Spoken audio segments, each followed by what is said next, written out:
Hey everybody, welcome back. I'm Coach Marty, and this week I would like to talk about performance enhancing stuff. So this is all the gear and things you can do that can help you get a little faster without having to resort to any illegal stuff. So this is all legal tips that you can use. So the first category is your gear. So, swimming, obviously, you can get a good wetsuit or you can get a really good wetsuit. The difference is minimal, but it is a difference. Maybe it's 10 to 30 seconds in an Ironman swim. But if you're looking for every absolute advantage you can get, the more expensive suits are a little better. They have a little better technology, a little more material to make you float higher in the water, and things like that. So, that is a consideration.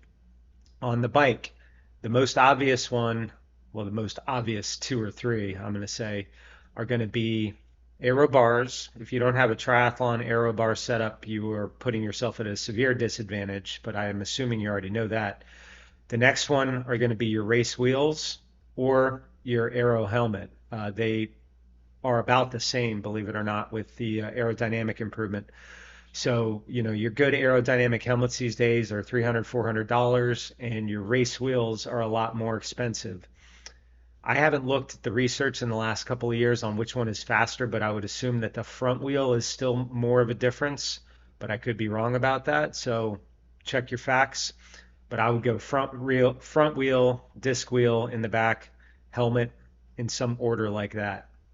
Especially if you have a basic helmet, that's not going to help you.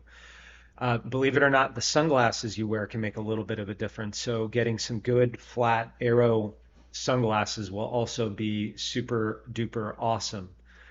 And then on the run, we've got the plethora of run shoe choices now that have carbon fiber in them. So, it used to be racing flats. You probably can still buy a pair of racing flats somewhere, but everybody's moving towards the carbon plating, which gives you a 2-ish% improvement on your run speed. So that is free speed if you're willing to pay for it.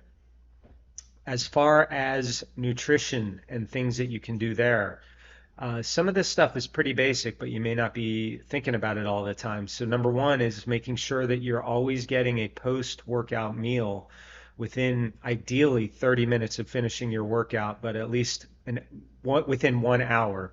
After that, your muscle glycogen window starts to close.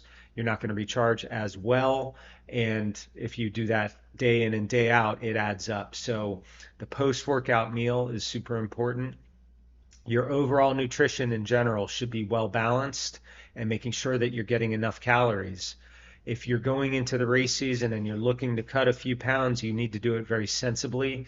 Cutting it too quickly, you're going to lose muscle, which will then you'll have to work to regain, which is going to be more work than you need to do. So if you're cutting weight, do it sensibly and slowly over time. Don't do anything drastic. Staying hydrated throughout the day, week in, week out, is going to be another big challenge for anyone training for marathons or Ironman, where you're going to wind up just kind of chronically dehydrated and you're going to have to work to stay hydrated to the point sometimes where maybe you need to drink before you go to bed and you wake up in the middle of the night. It disturbs your sleep. But if it makes sure that you're hydrated for your morning workout, especially if it's a longer session, it may be worth the trade-off there. And then into the sleep and recovery.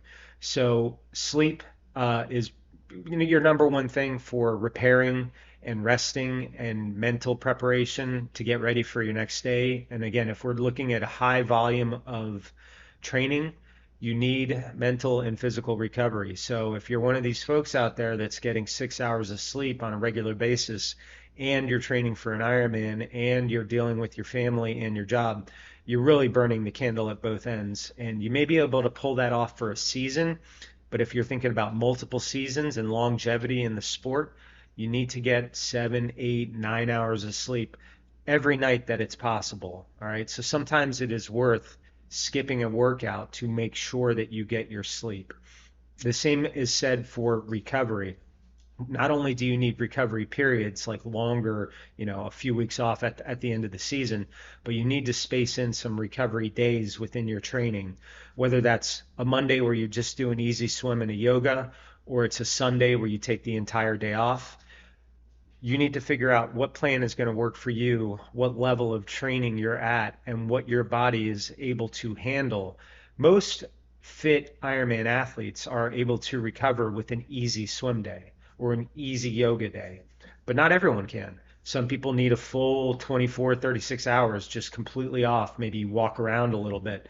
And that's up to you, and you need to dial that in. There's also some supplemental gels and stuff that you can take, like the Martin gels, I understand are actually somewhat beneficial. And your in-race nutrition is always going to be a big part of how you advance and do better or performance improve, right?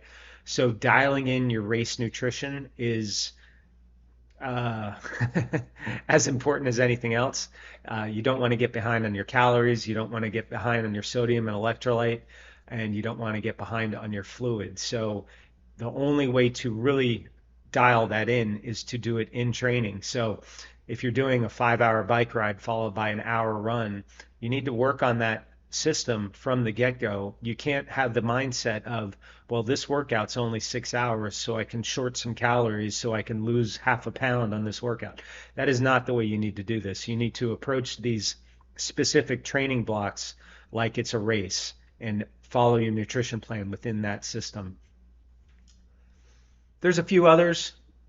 I'm probably not thinking of them. I just wanted to drop in and say this. This is all about legal performance enhancing stuff. If you want the other stuff, you got to go somewhere else because you're not going to find it here. I don't condone any of that. Thank you for watching. We'll see you next time. Bye.